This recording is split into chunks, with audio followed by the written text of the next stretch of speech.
Hello and welcome to week 40's 𝘵𝗀𝗀𝘀 podcast content episode. I am joined by a returning and now married JoshXLS. Hello. Yes, hello. It's good to be back, Ben. I've had like 2 weeks off. Well, it's the polite thing to say. But there's something about not being immensely stressed about the preparation of a wedding that is nice. But obviously, the honeymoon was probably a little nicer than sat in my office talking into a microphone. But it's a close second. It is a close second. So it's nice that the world has stayed sane whilst I've been away for 2 weeks as well. It really has. Yeah. I'm not just talking about shapeshifters either. Yeah. And we also have with us familiar voice on this podcast, FC Pro commentator, of course. It's Richard Buckley. Hello. Thank you very much, Ben. I think we're on a streak. It's 2 in a row. We are. 2 weeks in a row. And that actually doesn't happen too much. You can tell it's slightly quieter time for you at the moment. Yeah. Although that is not too long till that changes, I guess. Or is it? No, it is a while actually, isn't it? Until the next. Probably, first week of August is like the first. Yeah, that is a long time. Yeah. The next sort of thing where I'll be out and about. Got a few weeks here and there where I'm doing a bit, but yeah, looking forward to it. But we're all in on shapeshifters at the moment. Yeah, we certainly are. And we'll get into that in just a second. But we'll start, of course, with last week's pound for pound winner. Josh wasn't on, so he can pick the winner. The nominations were Shapeshifters 𝘬𝘬𝘀𝘀, the season pass one, Team of the Season 𝘵𝘂𝘬𝑛𝑒𝑠, Team of the Season Matteo. So who are you going to go for? Ooh, so I have used that Matteo when she was a bit more expensive. But I will say, when I was looking at what I might be picking this week, having definitely listened to last week's podcast, but just forgetting, that 𝘬𝘯𝘰𝗍𝘗 does look absolutely ridiculous. I really like the positional flexibility as well. So I think it's going to have to be 𝘬𝘯𝘀. I was also in Italy on my honeymoon, so got to stick with the Italian theme there. So yeah, I'm going to go with 𝘬𝘯𝘬𝘀. I mean, Bram has certainly had an advantage going first there. I think he was a fairly obvious choice. Right, we'll move on to this week's pound for pound powerhouse. Actually, Richard, you should still go first. You're less regular than Josh. So who are you going to pick for pound this week? Wow, I feel the pressure. I'm going to go a little bit rogue. And I'm going to go into the star player category, which is the official name of the star performer, should I say, of the competition winners. So we're going to Portugal, and I'm going to go Ruben Dias. The item that he's been given, I think, obviously we've got a sort of a plethora of Evos that I think are up to 96, if I'm not mistaken now as well, with the season pass that you can actually put on players. And there's one just around the corner. I mean, people have already completed the season pass. I certainly am not one of those people. But I seem to recall there is a Quick Step Plus, if I'm not mistaken, which you can put on a 96 rated player. And that Ruben Dias with Quick Step Plus, I'm going to go out on a limb, and I think he might be the top centre-back on the game, potentially. His foot birthday was incredible when I used it. I really like just the way that he operates on the pitch, his body type, the play styles that he's been given for that star performer. I just think he looks incredible. Great pace, great defending, great physicality, anticipate and intercept and bruiser. You can put quick step on him as well. 5-star. He's the whole package. I'm a big fan, and he's going to be my pound for pound. Coming in about 350k. I don't think he's going much cheaper because just the availability on these items. But with Champs Rewards, you might get a little bit lucky. Yeah, and in fact, even you could pop Jockey Plus on it. I mean, it's not as good as Quick Step Plus, but you could put Jockey Plus on him. We got Jockey Plus and what was the other one? Tiki Taka Plus Evo in the recent objectives as well. Although it said up to a max 96 overall player. And actually, it seems like when you redeem it, it's only up to 94 at the moment. I imagine they probably fix that. But obviously, whether that comes true that it's 96, will depend whether you could apply that to him. But it's kind of interesting. A good first nomination. Let's go over to you, Josh. And in fact, why not nominate a pound for pound for your wedding as well? Ooh, okay, pound for pound for the wedding, definitely, without a single shadow of a doubt, is a silent disco. Now, this was brought on by the fact that our venue had like a noise kind of limit because we did it a little bit differently where we hired a venue as like an Airbnb. Like we had this manor in the countryside, but more as like a holiday home than a wedding venue. And so you have different noise limits and all that. So we decided to get a silent disco, 3 channels. I put together 3 4.5 hour long playlists, all with different like genres, indie bangers, cheesy bangers, and then like dance music. And it went off. It was amazing. Yeah. Watching my like 75-year-old granddad getting down on the dance floor at 2 a.m. with LED pounding headphones on, just unbelievable. So yeah, Nice. and for the price, you'd be surprised how cheap you could do a silent disco for. Definitely recommend. In game, it's a struggle this week because like everything's just so ridiculous. I've been looking for a partner for 𝗵𝘀𝗁𝘀𝗁𝘀 Team of the Season card, which I still love in midfield.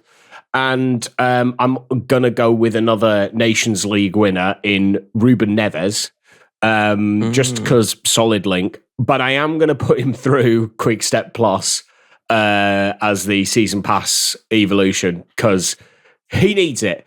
And he's just got a very like... The fact that he's only got 3 playstyle pluses makes the base card look kind of average, but I think with the ability to then pick what that 4th one is, it opens up a whole load of possibilities.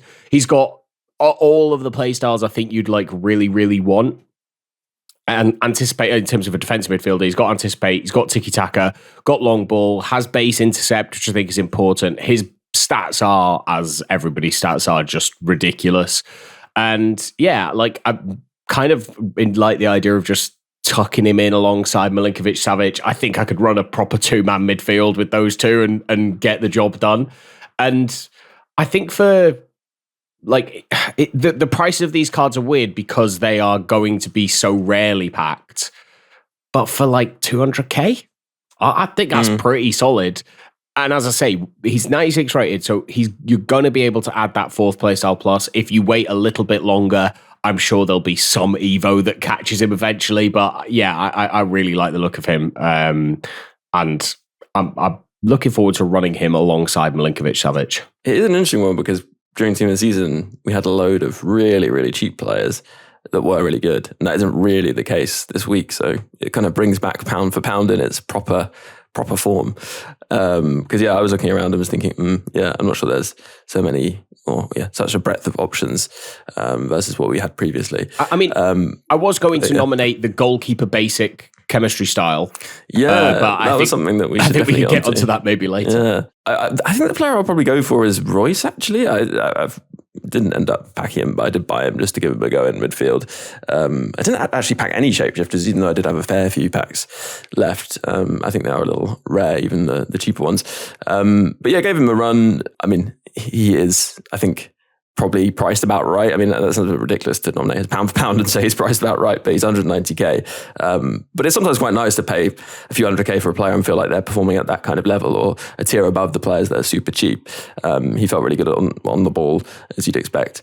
I was playing a 3-man midfield. I was worried that having him in there, because obviously his playstyle pluses are quite defensive, could be, I don't know, an issue for him going forward, but he still felt really, really good going forward. I mean, he is 5'5". He has, good enough dribbling stats, good enough passing stats. I mean, actually really good passing stats, like 98 short passing, 97 vision. Obviously the patch meaning that the play styles are less important, but he does have pinged, incisive plus, long ball, technical first touch, 𝘵𝘁𝘁𝘁, and also regular finesse. And yeah, his shooting felt really good. So he's someone that if you're kind of like, I want to upgrade by box-to-box midfielder, then, if you have that kind of coinage, then maybe just go for it and give him a go. And it is Reus, and that's quite fun. So yeah, I like him a lot. Let's move on then to, actually, let's talk about the goalkeepers then. So we had both Kompany and we had Konaté. Now, interestingly, this will be adjusted because the GG ratings do get dropped when a player goes above sort of 96, 97. But Konaté is a 99 rated by GG rating goalkeeper. And I think an important thing to point out here is this weird thing, Josh, where for some reason, when outfield players become goalkeepers, they can actually upgrade their reactions. Whereas when they add a goalkeeper special item, they can't upgrade the player's reactions. Yeah, and it's probably like worth pointing out that that's why on foot.gg, if you look at a goalkeeper and you look at their goalkeeper stats, there's a like weird extra stat in their reactions, and like that is a really, really important stat for goalkeepers. It's why special goalkeepers tend to always feel crap if their base card isn't very good. And 𝘃𝗏𝗃's got 99 reactions. So, with a basic chemistry style, just becomes the best goalkeeper on the game. There is something that needs to be pointed out. I mentioned the goalkeeper basic chemistry style earlier. Because he's an outfield player, and this may just be a visual bug, but even if it's just placebo, as we mentioned with goalkeepers a few weeks ago, it can help. It says that they have the basic chemistry style as in the outfield basic, not GK basic chemistry style. So if you apply a goalkeeper basic chemistry style, which you can do, which would suggest to me that the chemistry style he has is a normal outfield basic chemistry style, then you will see an across the board stat improvement, and that should then reflect in game in being a better goalkeeper. The fact that that like 98 rated goalkeeper with pretty much the best stats you can get, especially being like 6'4" as well, so super tall, is 300k. The fact that any goalkeeper is over 300k is pretty like crazy really at this point in the game. And yeah, I think it says a lot for how good that card is. I've seen a lot of reviews saying that he's very good as well. I quite enjoy the fact that his outfield stats are pretty mental too.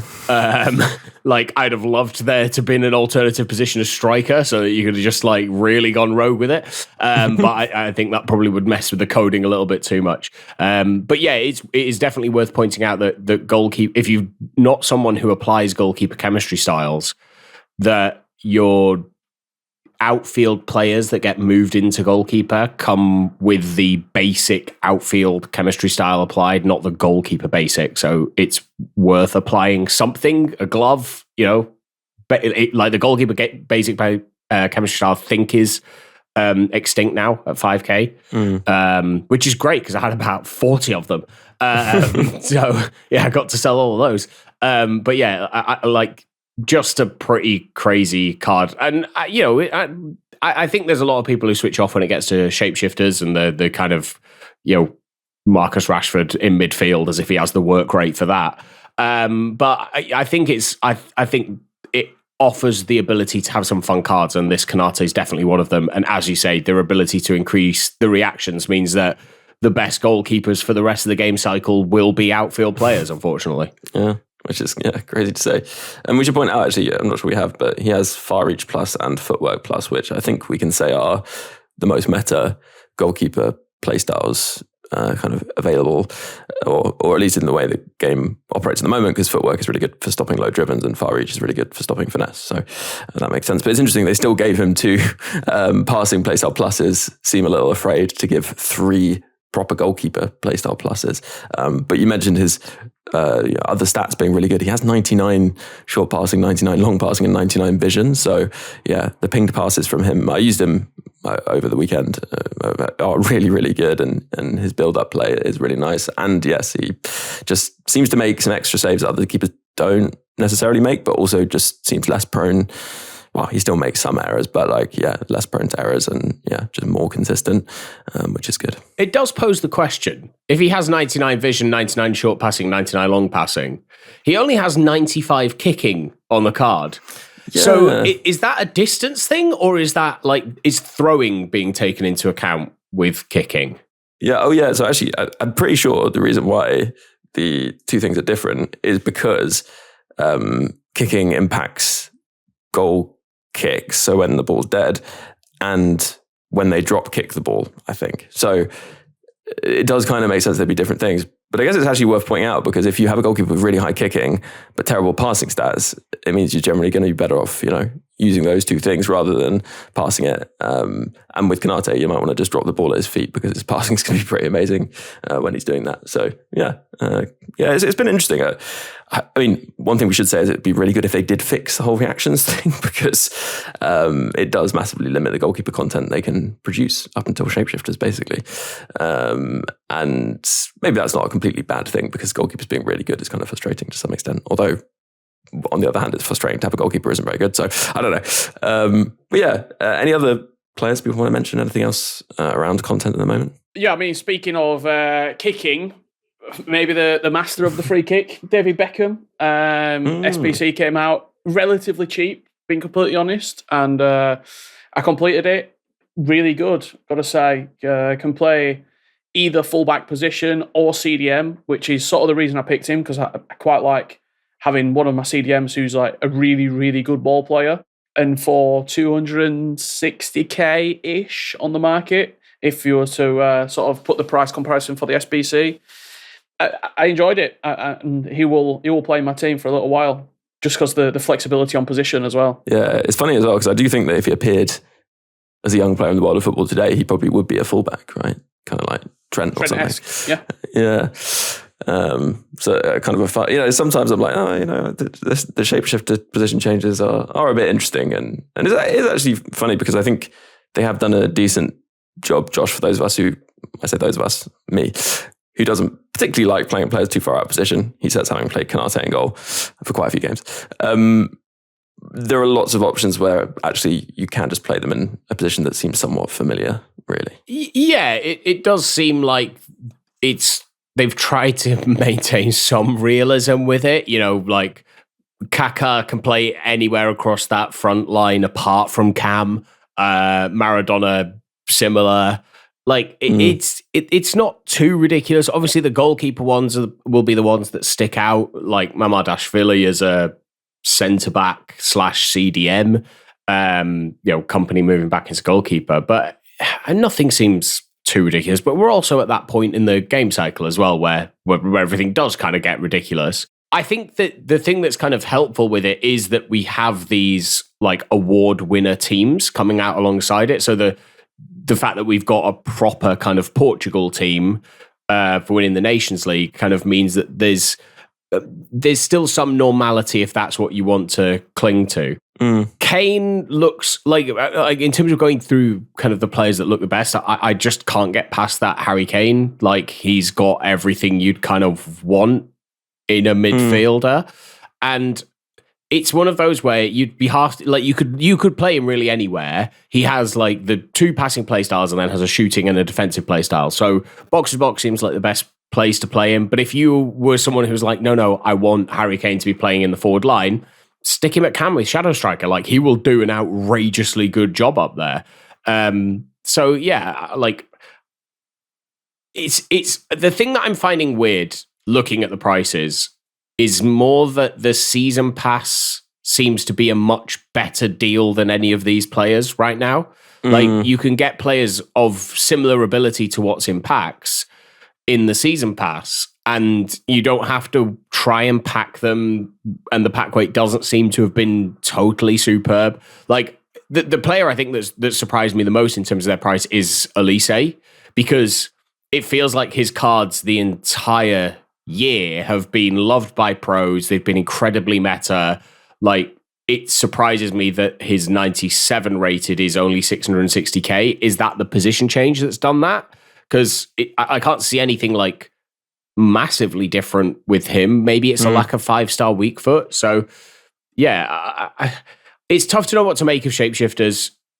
I think it's always difficult that week after 𝘃𝗏𝗃 has finished, even when 𝘃𝗏𝗃 was underwhelming, which I think we can probably say it was.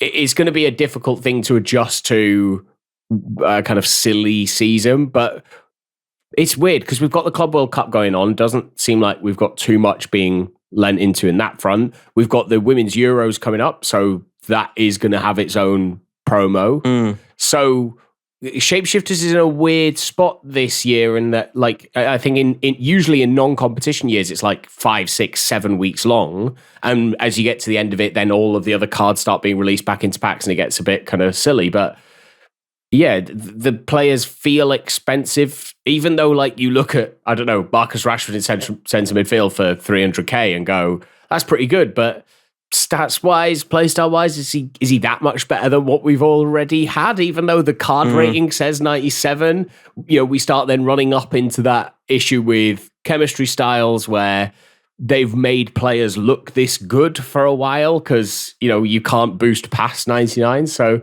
yeah, it really is quite an odd team to try and get your head around. But I mean, there are a lot of fun players, and I quite like the fact that if you pack an icon, you kind of know you're going to get something pretty solid.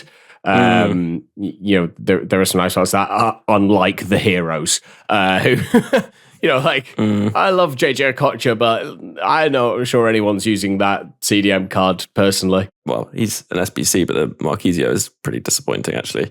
And 𝗵𝘃𝗫 actually, I think, looks all right as an option, but his selection of playstyles isn't necessarily that suited to the position. So, yeah, I don't know. You're right. It's funny how the icons are really great and the heroes are kind of meh, but that seems to reflect their approach to icons and heroes more generally, especially this cycle.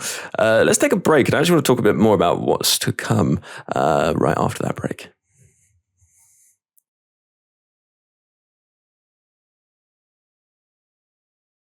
Hello, welcome back after the break. So in terms of the schedule, I guess, Richard, this will take us through, Shapeshifters that is, to the Women's Euros. We know we're getting content around that already because we've had a few players.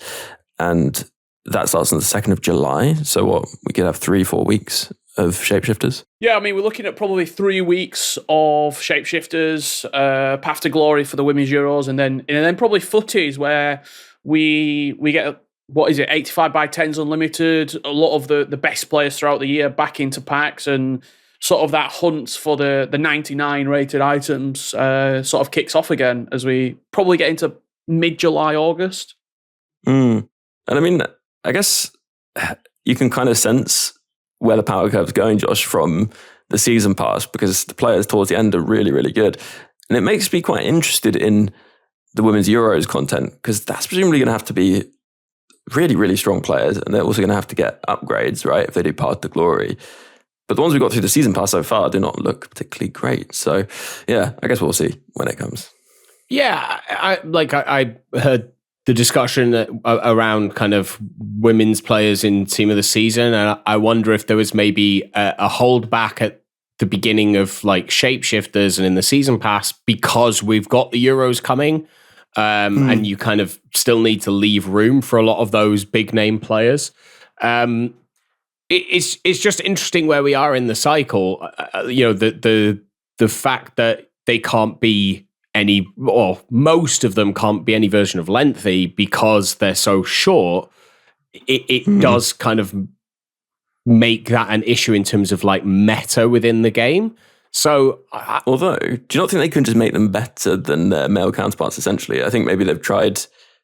Do you see what I mean? So, okay, a player isn't lengthy. If they were able to think, oh, this player's not going to be lengthy, so they're not going to be as quick, let's make sure they have Quick Step Plus and Rapid Plus, for example. Like, there are ways that they could have made those players better to compensate for that fact. I think you just go playstyle heavy. I wouldn't be surprised if all of those sort of Path to Glory, late semi-final, final players have all got 5 playstyle pluses to try and compensate. Maybe even if you win it 6, I don't know if it can even fit on the item design, but I think that's how you counteract it, probably.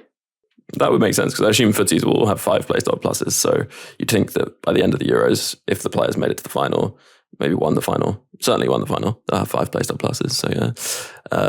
But no, yeah, I mean, actually, I guess we talked, Josh, about the kind of content on the women's side. Was there anything that you wanted to add after our discussion, or was that, I guess, maybe what you were going to say?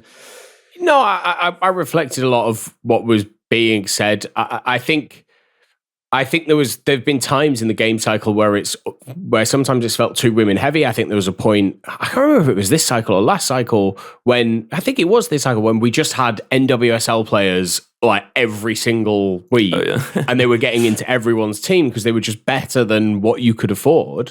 And there was a lot of talk about, this just feels a bit silly now. Everyone's running. It was like the kind of Morgan, Rodman, some version of that front three, Smith. And Yeah, I don't know. I think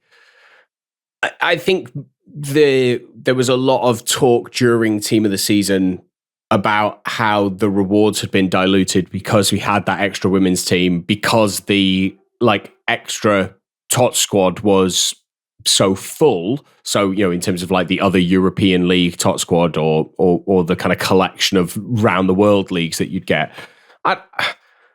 I think it's always going to be difficult when you combine them. I think there's always going to be a slight lean of meta towards one side than the other. And I think because of the chemistry system, as much as chemistry is becoming obsolete in the way that all of these cards boost chemistry, it does mean that you're going to tend to shift more towards one set of leagues, which will usually be men's league. The most common times I see a women's team would be a La Liga and La Liga F hybrid.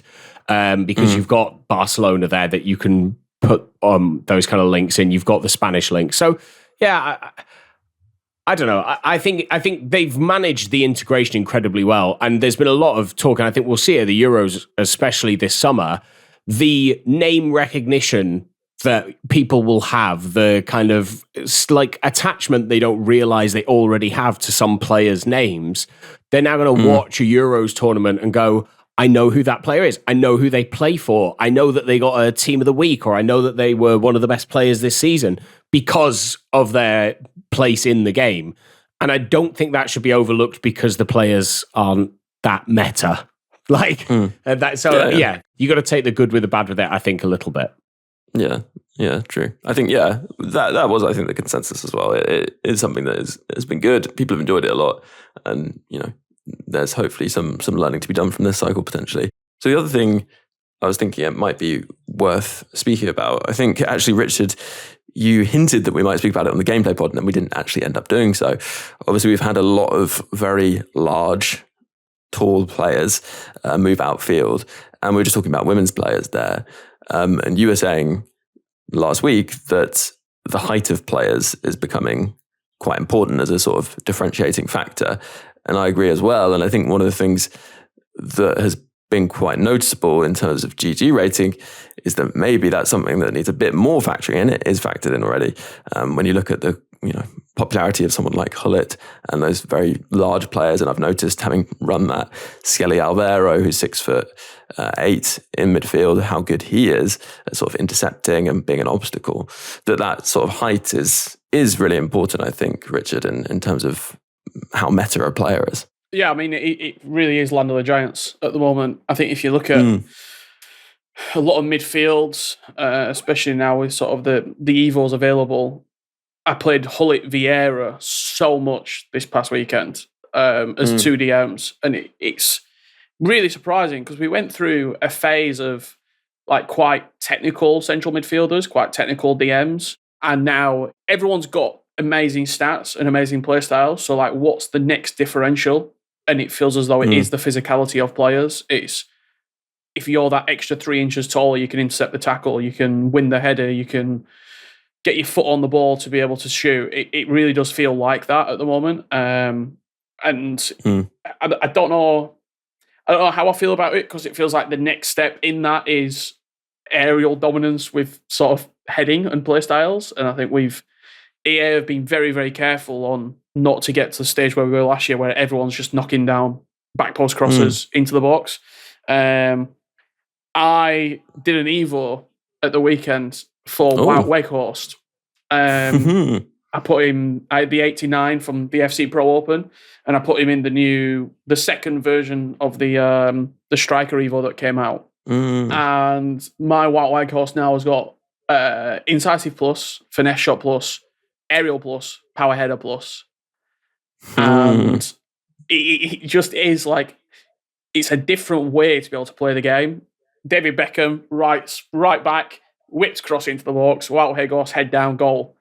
It's just so effective. And I think for a long time we've not had players to be able to do it, or almost people didn't want to do it, but it is really strong, especially since EA sort of adjusted the contested headers in the last patch.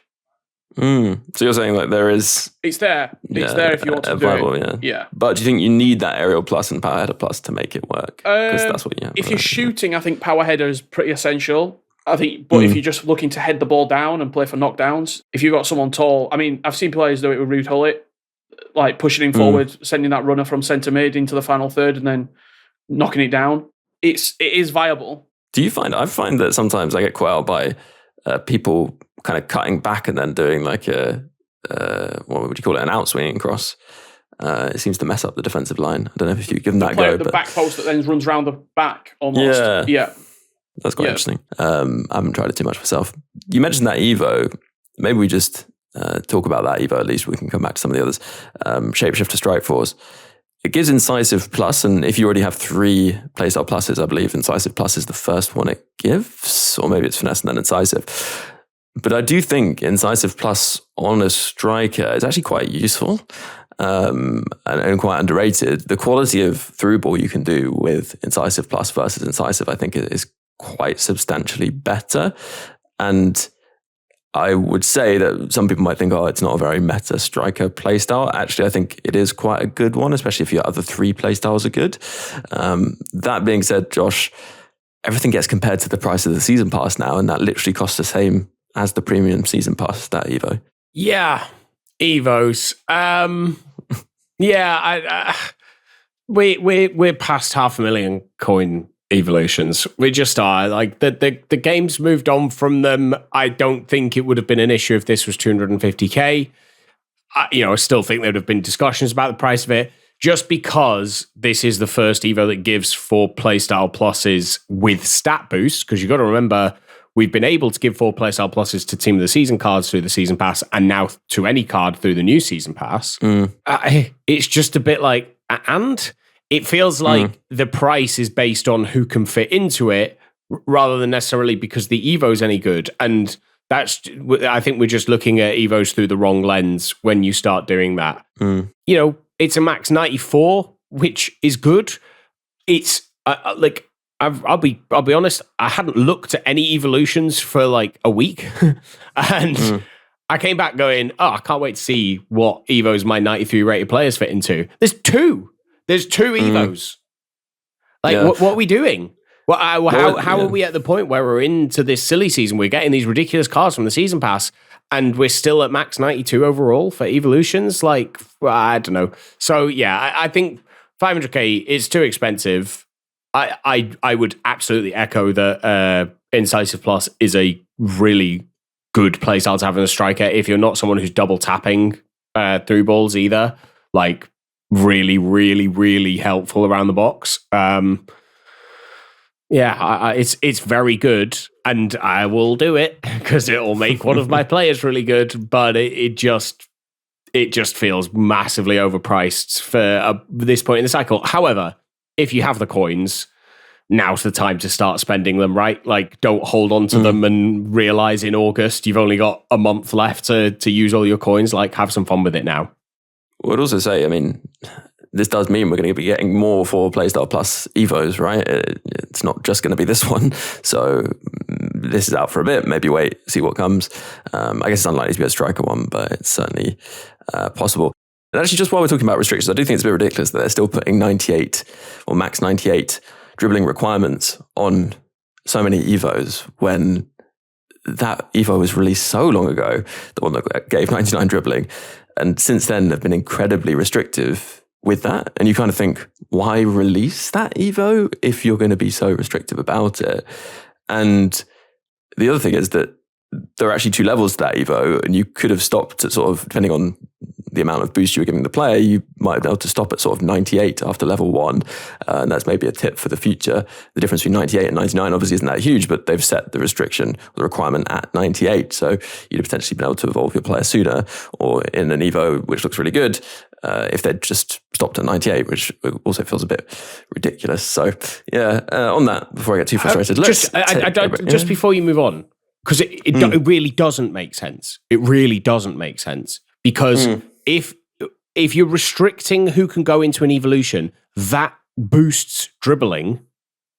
Why would you remove the players with 99 dribbling? Because they're not going to get that boost. So actually, they're getting less of a boost for the overall that you're giving them. It really doesn't make sense. Harsh on people who did those, and then will also make them think twice about doing an Evo in the future, which isn't really what you want if they're going to do those kind of Evos again.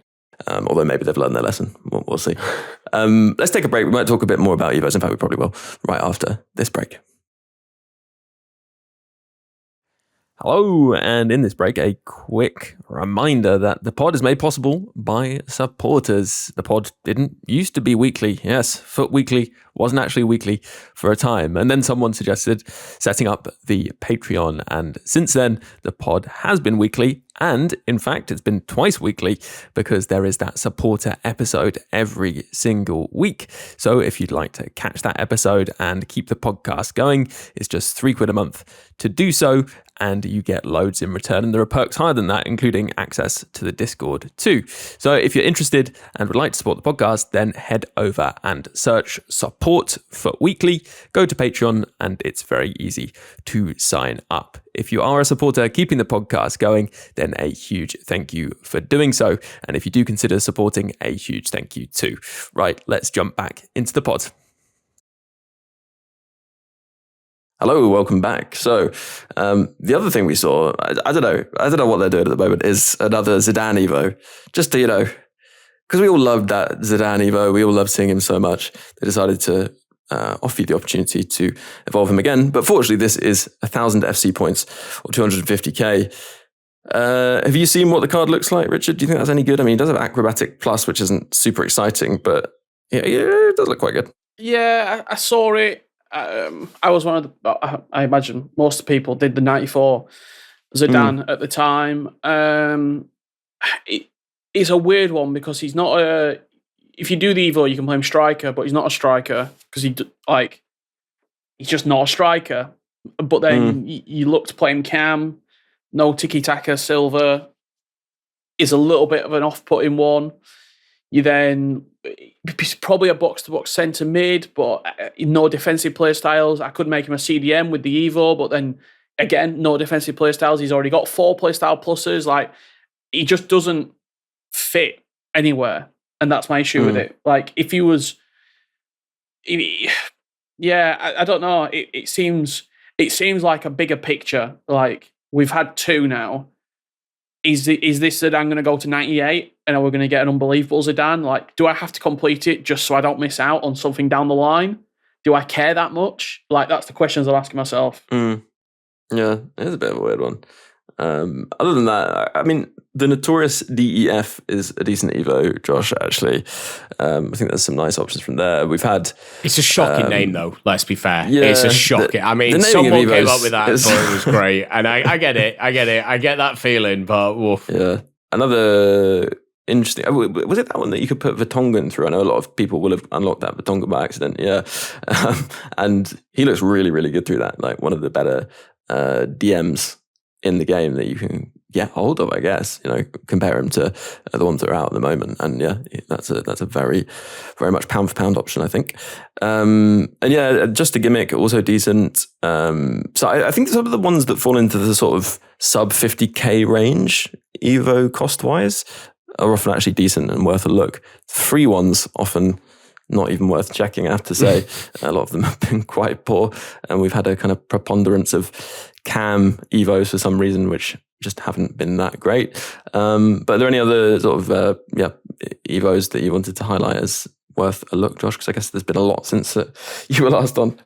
Well, the fact that we're getting, I know you mentioned it earlier, but the fact that we've got the Jockey Plus and Tiki Taka Plus from an objective, which is the Evo Elites Cup, because it's only in the middle of June that people really want to use their full Evo teams in an objective that we've been building for the entire year. And even then, I've seen people going, 10 Evos is just way too many. No, this isn't for you then. This isn't for you. But actually, this just quickly goes back to the point about if they're going to next cycle do more kind of Cup League related content where they are going to be saying, right, to enter this, you're going to need a team that looks like this.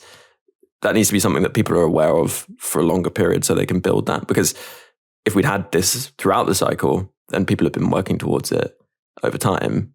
And that would have made it just fine. People were like, oh, okay, yeah, maybe they'd increase the number of Evo players you need throughout the cycle, and then people would have been fine with it. But as it is now, I understand. I've got loads of Evo players, but I've not been thinking about what positions they would fill in my squad because I'm not doing an all full Evo squad. Do you know what I mean? Yeah, I get it. I definitely do think that they need to be really upfront if they are going to require you to use squads from multiple nations and leagues next year in the kind of tournaments that have been talked about. Then it does need to be something that's communicated in all of the promotional literature and everything that starts off. It needs to be fed through all of the content creator network, like save your players this year, build your best teams from multiple different, even in people's squad screens, have your squads and then have cup squads, like have them pre-built in there where like have the requirements pre-built as what you're going to use in the competitions. Just have a second tab that has Premier League, Serie A, La Liga, and the only players you can add are from those leagues. Like have it so ingrained in the game that it's obvious that you're going to need to build those teams. I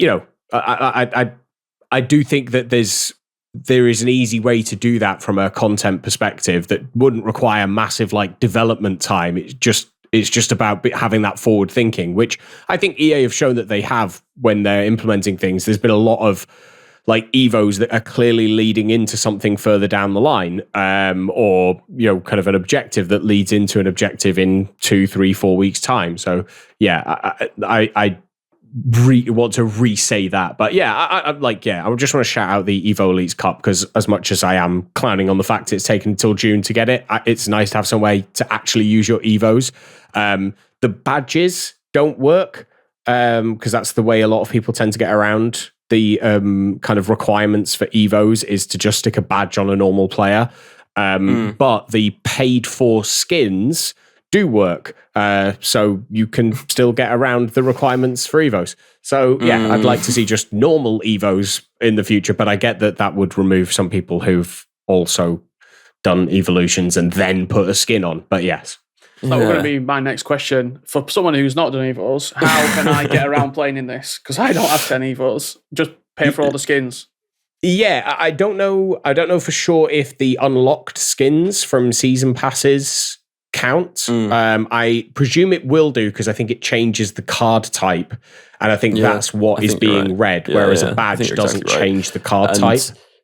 Yeah, as far as I'm aware. Maybe they could just have some flag for player items that tells them this player did have a sort of evolution that gave them new playstyles or new stats or something, rather than it just being a cosmetic thing. Come on, Ben, we don't have goalkeeper Evos yet. Let's not get ahead of ourselves. Yeah. Let's leave that for now. But yeah, interesting. I think that would be nice if they can keep that going, I would say, throughout the summer. I think there's a lot of people who will still be playing just to evolve their players.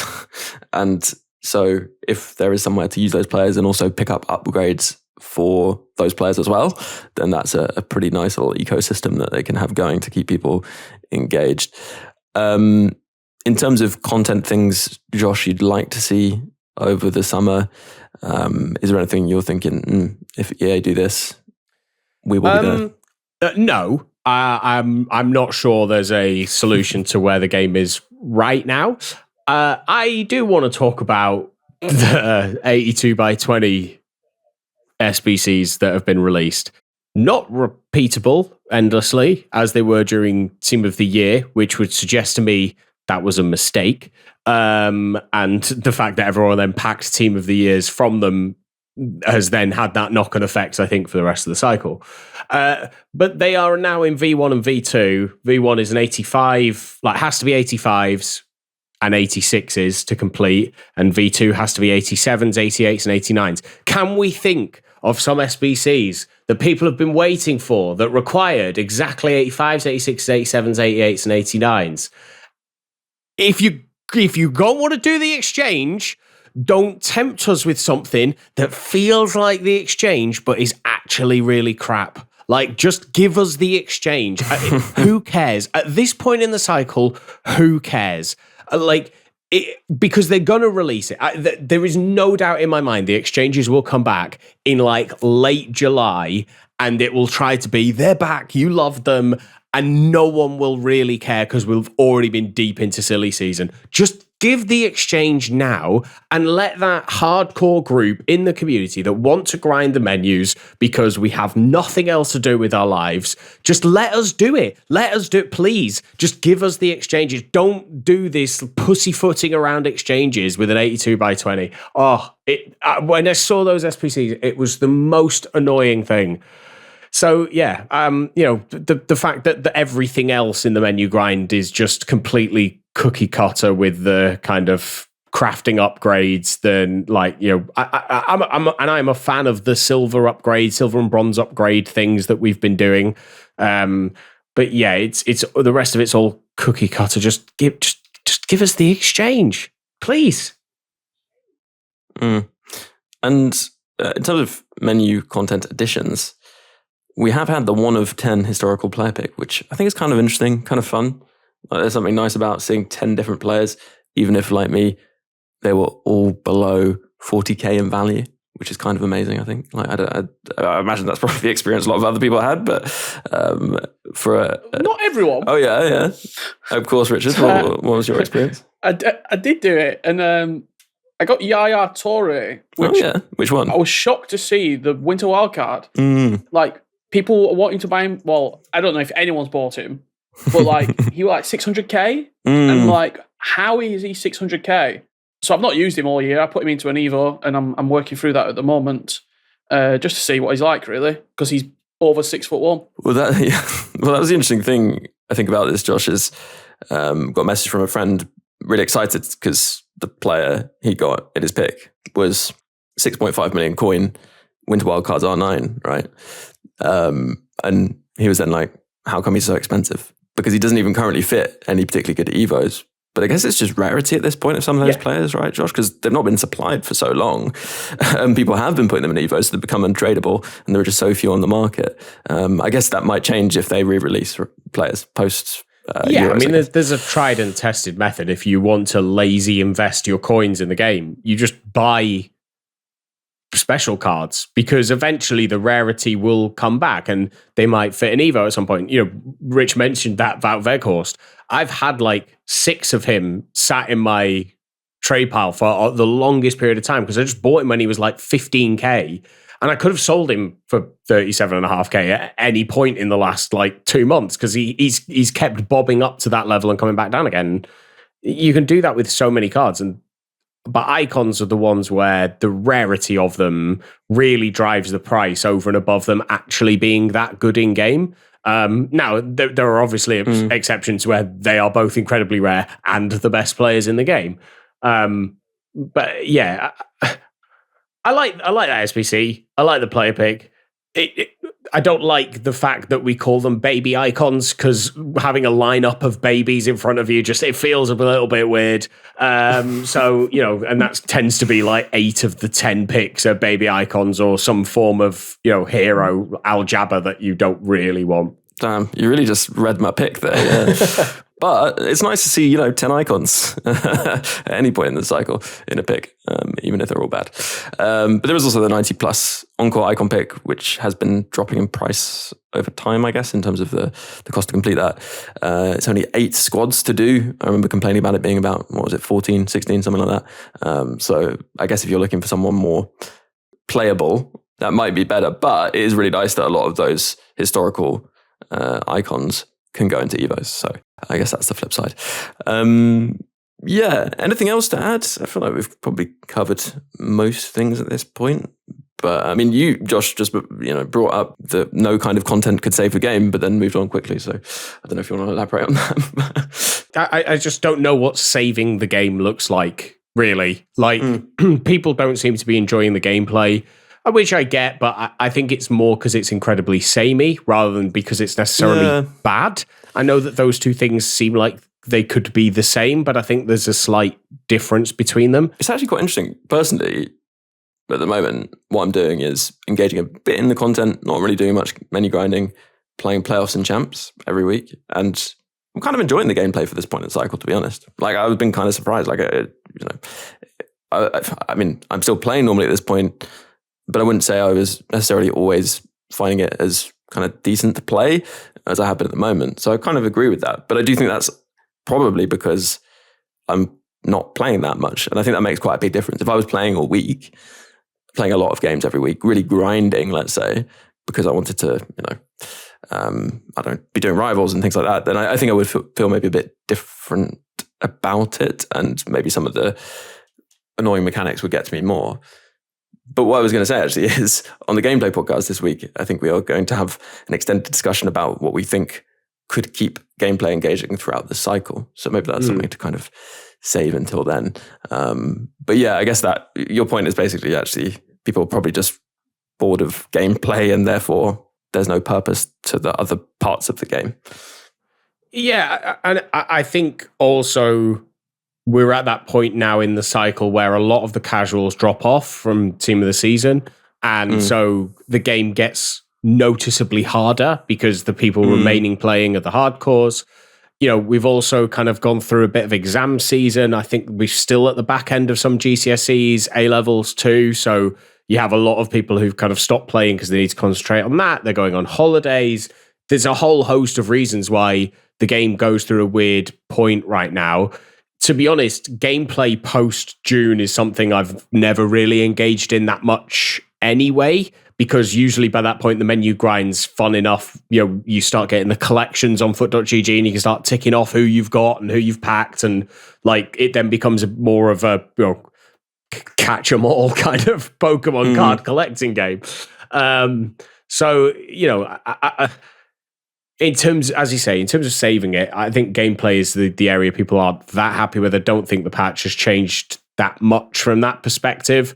The fact we're already seeing now leaks and dates coming out for FC 26, we're in that period. Maybe as the Club World Cup nears its completion, maybe as the Women's Euros comes in, there's a bit more interest comes back to the game. But yeah, I think it's been a really weird year this year, and I think the game probably needs a fairly big change in the next 2 years. Otherwise, I don't know if they'll arrest the kind of decline in interest that happened at the beginning of this year. They rescued it a bit with Team of the Year, but then I think we've been dealing with the ramifications of that ever since. So, yeah. I'm going to disagree to some sort of standpoint. I think this game has been, and I was speaking to Ryan Pasol about this just yesterday. It's FC 25 and FC 25.5. Like, for me, pre-patch, I didn't really play the game. As someone who gets paid to talk about the game, I was not resenting playing the game, but it was a real struggle for me to get on and enjoy what I was playing. Like, I still play all my rivals. I still play champs. I play a lot of pro clubs. Like, this game for me it feels like it's only been out like 4.5 months post-patch, because it's from September to January. The game, it was real, and it might just be a very personal standpoint, but I really didn't play that much. And it's only since that sort of winter refresh patch where I'm really enjoying playing the game still. I think that actually feeds us really nicely, because I do generally agree with that for sure, into mentioning that we will talk about this on the supporter exclusive gameplay pod this week. So if you're not a supporter, then maybe support, and you'll get an extra podcast every single week. This week, that'll be the gameplay podcast. It's just £3 a month, and you can do that over on Patreon. Just search support for weekly, or follow the link in the description of this podcast. So yeah, we can say our goodbyes on that note. Thank you very much to Richard. Always nice to have you on the pod. Thank you very much. Yes, you can follow me on all social media at 𝗪𝗀𝗀𝘀98. Nice. And thank you very much as well to Josh. Nice to have you back.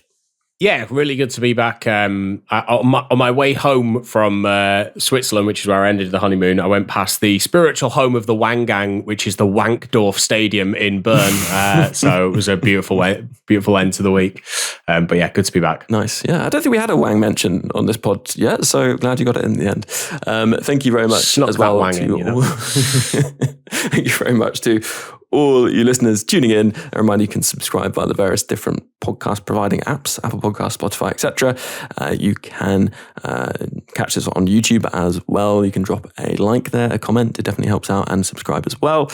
And of course, a huge thank you to all those supporters keeping the podcast going, including those icon patrons: Dave B, Darren W, Hugh J, Rob W, Brent P, Ralph, Josh R, Brian, Michael B, Adam R, Bertasaka, Make B, Michael H, Andrew P, Arian B, Rob S, Michael K, Neil P, Jake S, Tom B, Alex M, Alan G, Lee A, Chris G, Mark M, Dom P, Rob P, Roger D, Dan W, Waterman, Also Ran, and Juicy. Plus a special thanks to Luke M, Dave B, Hugh J, Tom M, Darren W, and Pato Foot for advice and production assistance. Before I leave you, just one more thing to add though.